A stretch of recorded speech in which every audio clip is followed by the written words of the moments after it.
ओम नमः सिद्धेभ्यः। नमो अरिहन्ताणं, नमो सिद्धाणं, नमो ऐर्याणं, नमो उवच्छायाणं, नमो लोये सव्वसाहुणं। मंगलं भगवान् वीरो, मंगलं गौतमो गणि, मंगलं कुंडार्यो, जैनधर्मोऽस्तु मंगलम्। सर्वमंगल्यं सर्वकल्याणकारकं, प्रधानं सर्वधर्माणां, जैनं जयतु शासनं, जैनं जयतु शासनं। नमः श्रीवर्धमानाय निर्धूतकलिलात्मने, सालोकानं त्रिलोकानं यद्विदया दर्पणयति। चेतिले चेतन चेत्या विना हिम चालसी।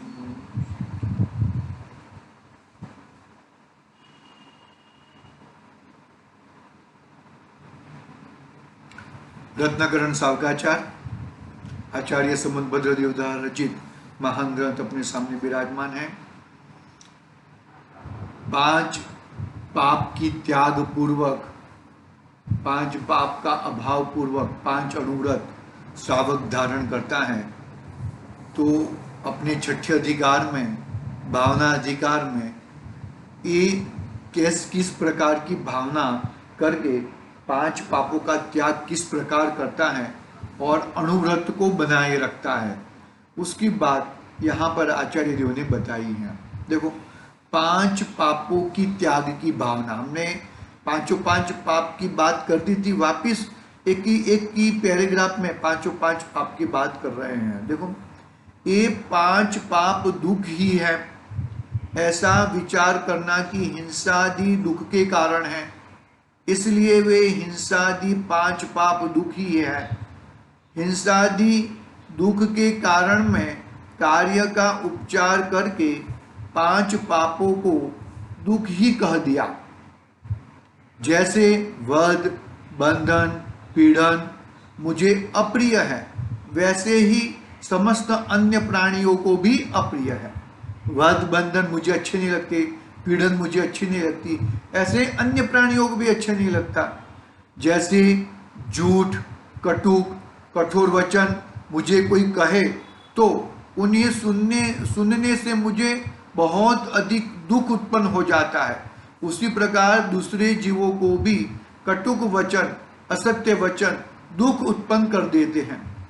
जैसे मेरे इष्ट द्रव्य को कोई चोर चुरा कर ले जाए तो मुझे बहुत दुख होता है, इसी प्रकार दूसरे जीवों को भी धन चोरी चले जाने से दुख होता है।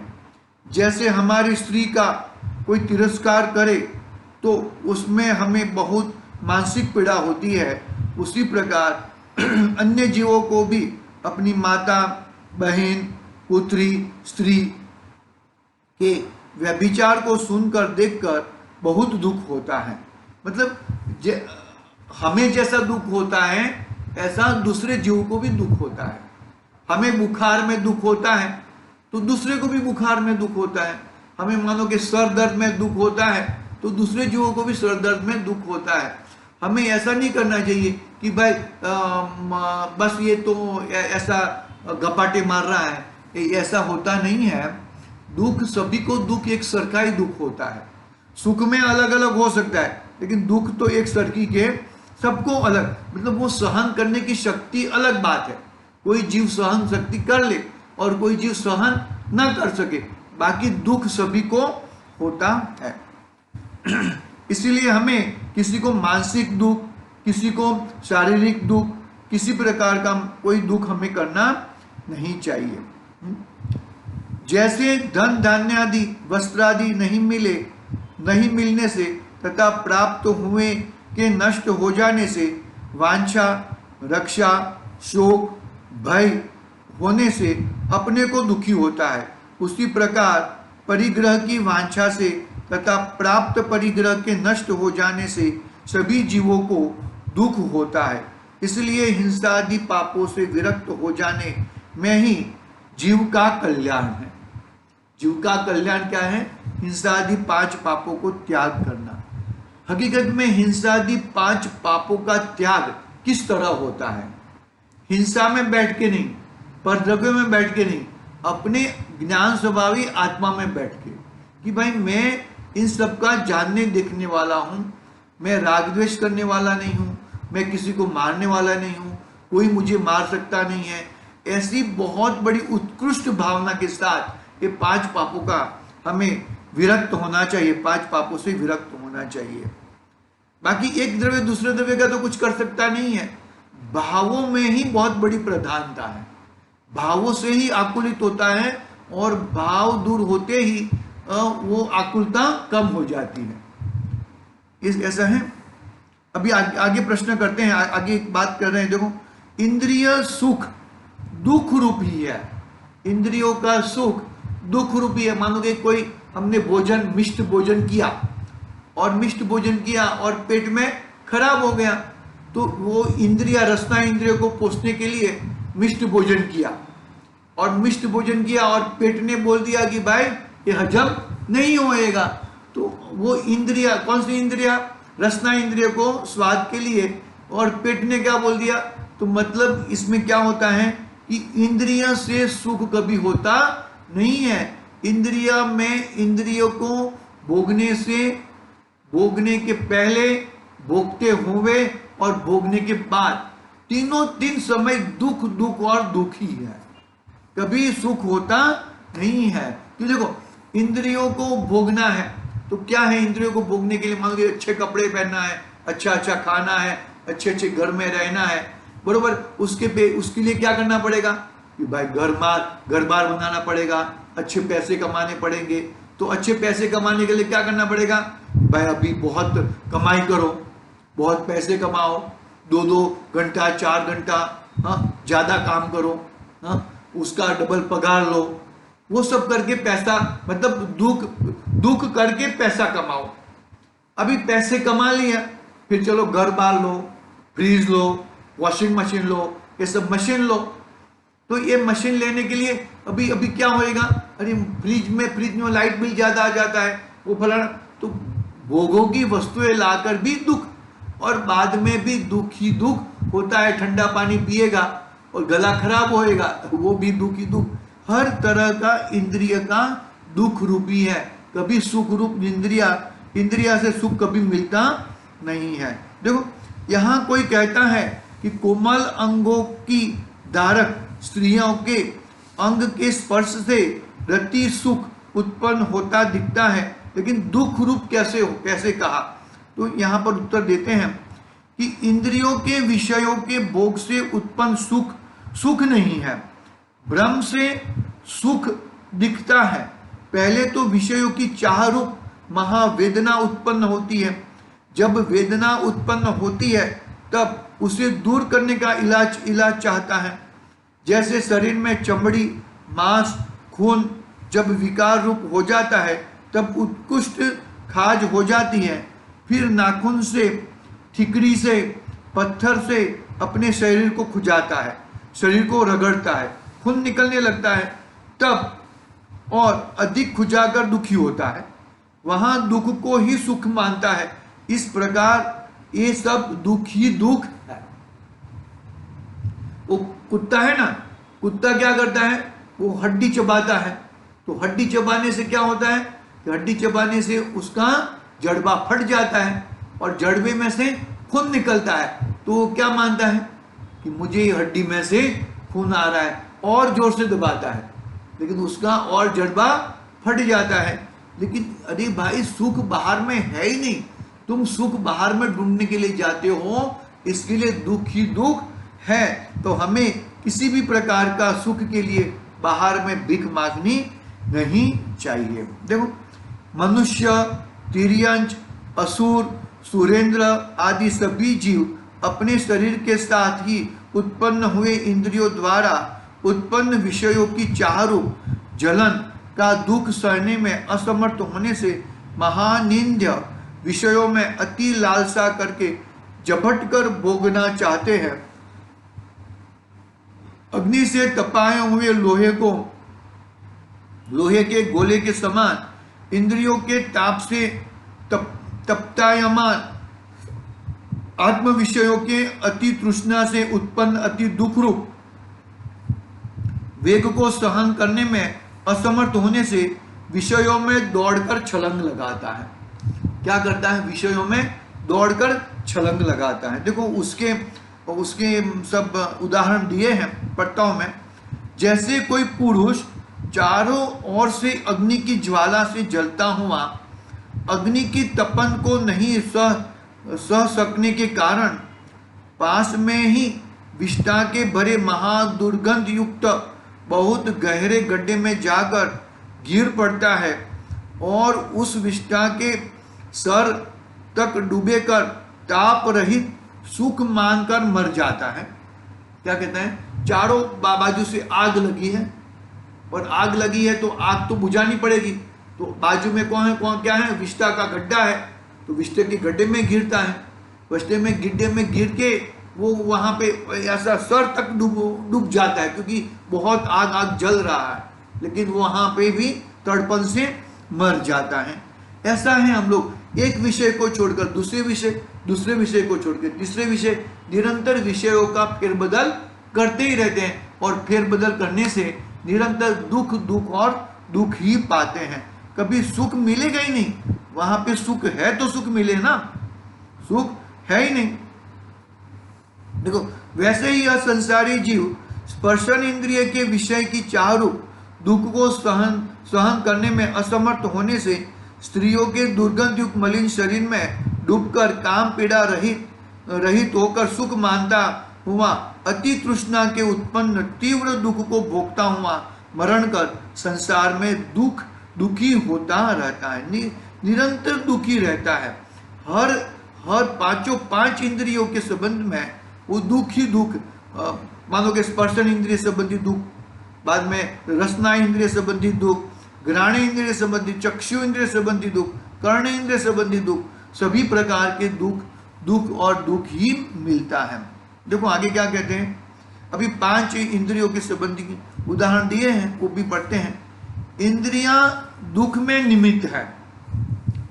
इस जीव को ये इंद्रियां तो आताप का दुख उत्पन्न करने वाली महाव्याधि है, तथा ये जो इंद्रियां के विषय हैं वे किंचित काल के लिए दाह दुख की उपशमता के कारण विपरीत अपथ्य औषधि है, जिनसे विषयों की चाहरूप दाह दुख बढ़ता चला जाता है, घटता नहीं है। भ्रम से इलाज मानता है। जिनकी इंद्रियां जीवित है उनके स्वाभाविक ही दुख है। दुख नहीं होता तो विषयों में उछल कर कैसे गिरते। वही देखते हैं कि कपट की हथनी, वो हाथी को कैसे पकड़ते हैं कि हथनी का चित्र खड़ा कर देते हैं या हथनी को खड़ा कर देते हैं और उसके पहले बहुत बड़ा गहरा खड्डा गोद देते हैं और खड्डा पे घास लगा देते हैं और वो हाथी है, वो हथनी को, देखो क्या लिखता हूं मैं, पढ़ता हूं यहां से। कपट की हथनी के शरीर के स्पर्श के लोभ के लिए जंगल का हाथी स्पर्शन इंद्रिय के दुख का सताया होने से गड्ढे में गिरकर घोर बंधन का दुख भोगता है। हाथी गड्ढे में गिर जाता है और वो हथनी तो होती ही नहीं है, एक्चुअल में हथनी का चित्र रहता है या हथनी भी रह सकती है, लेकिन वो खड्डे में गिरकर बहुत घोर दुख सहन करता है। इसको वो हाथी को है ना, वो खड्डे में है ना 5-6 दिन तक ऐसे ही रख देते हैं। उसको जरा भी कुछ भी देते नहीं, ना पानी देते हैं, ना खाना देते हैं, ना कुछ भी नहीं देते हैं, और वो इतना वो आकुल व्याकुल हो जाता है। फिर कोई उसका जो है ना, जिसने खड्डे में गिराया था, वो आता है, उसको पंपाड़ता है, उसको खाना देता है, फिर उसको वो हाथी उसको प्रेम करने लग जाता है, उसके वश में आ जाता है। ऐसा ही है ये जीव, ऐसे ही इंद्रियों के विषय में ऐसा ही काम करता है। देखो हाँ, पानी की चंचल मछली रसना इंद्रिय के दुख में वशी होकर गिवर के द्वारा फैलाए कांटों में फंसकर प्राण गंवा बैठती है। वो जो कांटा लगाते हैं ना, कांटा के ऊपर थोड़ा खाना रख देते हैं, वो खाना रख के फिर वो मछली है वो खाने के लिए आती है, वो खाना खाती है लेकिन वो कांटे में फंस जाती है और कांटे में फंस जाने से वो मर जाती है। और जो मांसाहारी है उनके खुराक बन जाती है। बरोबर है। वो रसना इंद्रिय का, स्पर्शन इंद्रिय में हाथी, रसना इंद्रिय में मछली और घ्राण इंद्रिय में भंवरा। घ्राण इंद्रिय के दुख का सताया हुआ भंवरा कमल की गंध के लोभ में कमल को सिकुड़ता हुआ देखकर भी कमल में ही रहकर प्राण रहित हो जाता है। कमल की पखियां बन हो जाती है, वो भंवरा अंदर का अंदर ही रह जाता है और कोई जंगली जानवर के द्वारा खाया जाता है, किसी का खुराक बन जाता है। इस तरह भंवरा किसमें है? गंध यानी कि सुगंध गंध में वो अपना जान गंवा देता है। फिर पतंगा किसमें है? चक्षु इंद्रिय में। नेत्र, हाँ, प्राण रहित हो। नेत्र इंद्रिय जनित कष्ट को नहीं सह सकने वाला पतंगा रूपी का लोभी होकर दीपक की ज्वाला में जलकर भस्म हो जाता है। भस्म दीपक के इधर जाता है और वो जल जाता है। हम देखते हैं ना, ये लाइट रहती है, लाइट के ऊपर कितने जीव घूमते रहते हैं। वो अपना वर्षा ऋतु में, चौमासे में ऐसे बहुत सारे जीव घूमते रहते हैं और फिर ऐसा घूमते मर जाते हैं।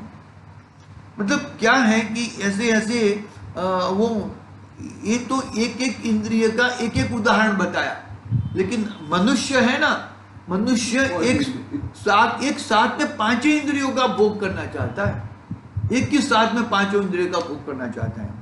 तो मनुष्य तो उनसे भी खराब है, गया गुजरा है, ऐसा है। देखो फिर सुनने, कर्ण इंद्रिय की बात करते हैं। कर्ण इंद्रिय जनित संगीत सुनने की तृष्णा को देख दुख को नहीं सहन कर सकने से समर्थ हिरण शिकारी द्वारा गाए जाने के मधुर राग में अचेत होकर मार दिया जाता है। हिरण को मार देते हैं। किसमें? वो उसको गाना सुनाते हैं, वो गाने में इतना मशगूल हो जाती है, वो अपने भूल जाती है कि मेरे को कोई मार देगा। ऐसे पांच इंद्रियों में, पांच जीव में, स्पर्शन इंद्रिय में हाथी, रसना इंद्रिय में मछली,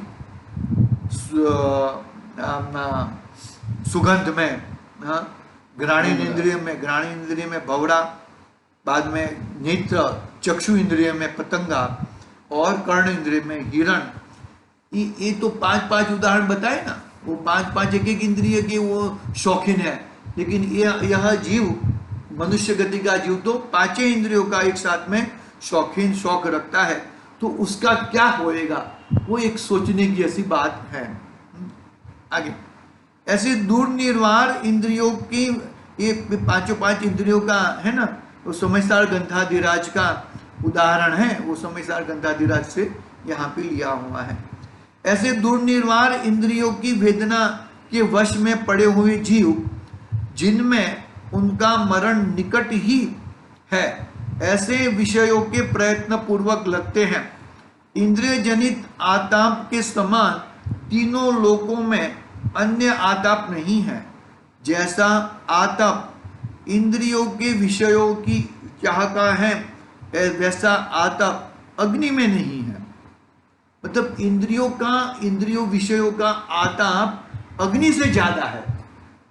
यह जीव जलते रहता है, पांच इंद्रियों के संबंधी जलते रहता है, कुछ न कुछ, किस प्रकार से इसको भोगू, किस प्रकार के उसको भोगू, ऐसा निरंतर वो अग्नि में विषय चाह दाहा नल गयो, विषय चाह दावा, ऐसा दावा नल के समान विषय के चाक होते हैं, ऐसा कहते हैं।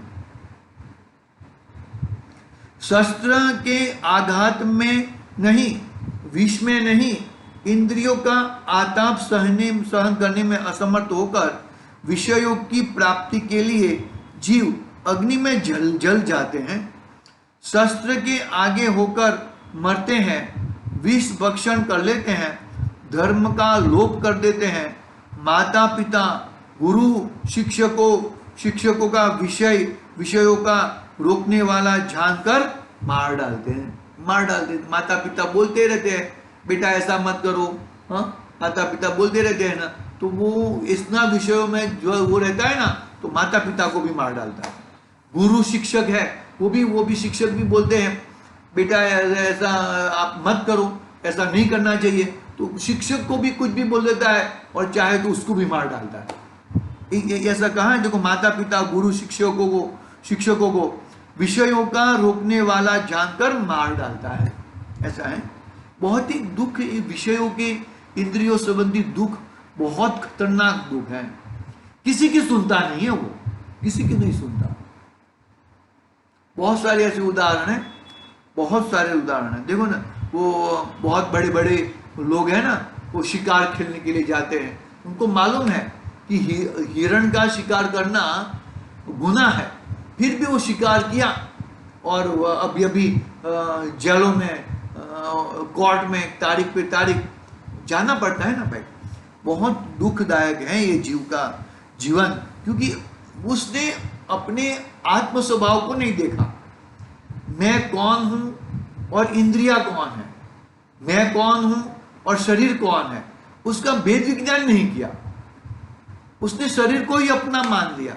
शरीर अष्टपष्ट, शरीर के इंद्रिय संबंधी सुख वो मेरा सुख, शरीर अच्छा रहेगा तो मैं अच्छा रहूंगा। निरंतर उसके ये गोथामारी रहती है और वो गड़बड़ गड़बड़ गड़बड़ करते ही रहता है। देखो, हाँ, इस संसार में इंद्रियों से केवल दुख ही है। जिनके पास इंद्रिय रहित, देखो क्या कहा, जिनके पास इंद्रिय रहित अतीन्द्रिय केवल ज्ञान है, उनके पास ही निराकुलता स्वरूप ज्ञानानंद सुख है। मतलब मैं अतीन्द्रिय वाला हूं, मेरा ज्ञान इंद्रिय रहित है। अरे मति ज्ञान शुद्ध ज्ञान भी, वो भी तुच्छ ज्ञान कहा ना, केवल ज्ञान के सामने वो भी तुच्छ ज्ञान है, उससे भी मैं रहित हूं। देखो, जो इंद्रियों के अधीन हैं उनके स्वाभाविक दुख ही है। यदि स्वाभाविक दुख नहीं हो तो विषयों में तृप्ति कैसे करते। जिसका शीत ज्वर मिट गया है, वह अग्नि को तापना नहीं चाहता। शीत मतलब जो ठंडी का ताप आता है, तो ठंडी में बहुत ठंडी लगती है, तो क्या करता है भाई, मेरे को अग्नि का तापना करके दो। लेकिन जिसका मिट गया है तो वो अग्नि का तापना नहीं करता। जिसका दाह ज्वर मिट गया है, वह बर्फ की पट्टी नहीं रखता। जिसका नेत्र रोग मिट गया है, वह कोई भी अंजन आंखों में नहीं लगाता। जिसका कान दर्द मिट गया है, वह बकरे का मूत्रादि कान में नहीं डालता। जिसका शरीर के फोड़े का घाव मिट गया है, वह कोई मलम पट्टी नहीं लगाता। उसी प्रकार जिसे इंद्रिय जनित वेदना नहीं होती, उसी के विषयों में प्रवृत्ति कभी नहीं होती। क्या बोले, जिसको ठंडी का बुखार लगा है वो उसको तापना चाहिए, जिसको गर्मी का बुखार लगा है उसको बर्फ की पट्टी चाहिए, लेकिन जिसका ताप निकल गया है उसको कुछ नहीं चाहिए। इतनी सुंदर सुंदर बातें कहते हैं। जिसका नेत्र रोग मिट गया है, वो कौन सा कोई भी अंजन नहीं करेगा। जिसका कान का दर्द मिट गया है, वो बकरी का मूत्र नहीं लगाएगा, मूत्र नहीं डालेगा। शरीर के फोड़े चले गए हैं तो कोई मलम पट्टी नहीं करता। ठीक उसी तरह जिसने इंद्रियों में सुख नहीं माना, इंद्रियों में सुख नहीं है, इंद्रिय जनित वेदना नहीं होती, उसी को विषयों में प्रवृत्ति कभी होती नहीं है। वो विषयों में घूमता नहीं है, वो अपने में रहता है। अरे मैं ज्ञान स्वभावी हूं, ये इंद्रिया जनित सुख तो सुख है ही नहीं, वो तो आदि मध्य और अंत में दुख दुख और दुख ही है, तो ऐसे इंद्रिय जनित सुख कभी होता नहीं है। क्षुधा वेदना बिना भोजन कौन करता है? क्षुधा वेदना है तो ही भोजन करता है। तृषा वेदना बिना जल कौन पीता है? गर्मी का कष्ट हुए बिना ठंडी हवा कौन चाहता है? ठंड का कष्ट हुए बिना रुई के भरे वस्त्र तथा ऊनी वस्त्र कौन पहनता है, कौन उड़ता है? ऐसा समझिए ना, अभी अभी गर्मी लग रही है तो हम थोड़ा कोई कंबल ओढ़ के सोएंगे, वैसी बात कहते हैं यहाँ पर। हाँ देखो आगे, ये सभी विषय तो वेदना मिटाने के उपाय हैं, इलाज हैं। इन विषयों से किंचित काल के लिए वेदना घट जाती है, अज्ञानी उसे सुख मान लेता है। कुछ ऐसा 1-2 मिनट के लिए, मानो कि भूख लगी है, यदि भूख लगी बरोबर है, खाना खा लिया, फिर अभी वापस 2 घंटे के बाद 3 घंटे के बाद वापस भूख लग जाती है, तो भाई वो सही मायने में वो तेरे को भूख तेरी मटी नहीं थी। वो जठराग्नि तो निरंतर तो मांगती रहेगी, हाँ मांगती रहेगी वो तो कहने का भावार्थ यह है कि भाई तू इंद्रियातीत हो जा, इंद्रिया से सुख मत मान, इंद्रिया से तो दुख और दुखी होता है। क्या कहते हैं? ये सभी विषय तो वेदना मिटाने का उपाय है, इलाज है। इन विषयों से किंचित काल के लिए वेदना घट जाती है, अज्ञानी उसे सुख मान लेता है। वह सुख वास्तव में सुख नहीं है। सुख तो वहां है जहां वेदना उत्पन्न ही नहीं हो। सुख कहां पर है? जहां वेदना उत्पन्न ही नहीं होती हो। अनाकुलता जिसका लक्षण है, ऐसा स्वाधीन अनंत ज्ञान वह ही सुख है। अनाकुलता, आकुलता रहित जिसका लक्षण है, ऐसा स्वाधीन अनंत ज्ञान वह ही सुख है, अन्य सुख नहीं है। ऐसा निर्णय कर जानो। इस प्रकार हिंसादि को दुख रूप ही जानने से भावना भाना योग्य है। निरंतर हिंसा, झूठ, चोरी, कुशील, परिग्रह, वो सब दुख रूप है और उनको मुझे छोड़ना है। किस किस प्रकार में मैं छोड़ूं, इसकी निरंतर हमें भावना पानी चाहिए। भावना बहेगा तो एक न एक दिन जरूर वो कार्य होएगा। अभी आगे की बात कल करेंगे। मैत्री आदि 4 भावनाएं हैं, वो भावनाएं कल बात करेंगे आगे। ओम नमः सिद्धि व्याह। निज निधि निज में बताई आनंद उपकार।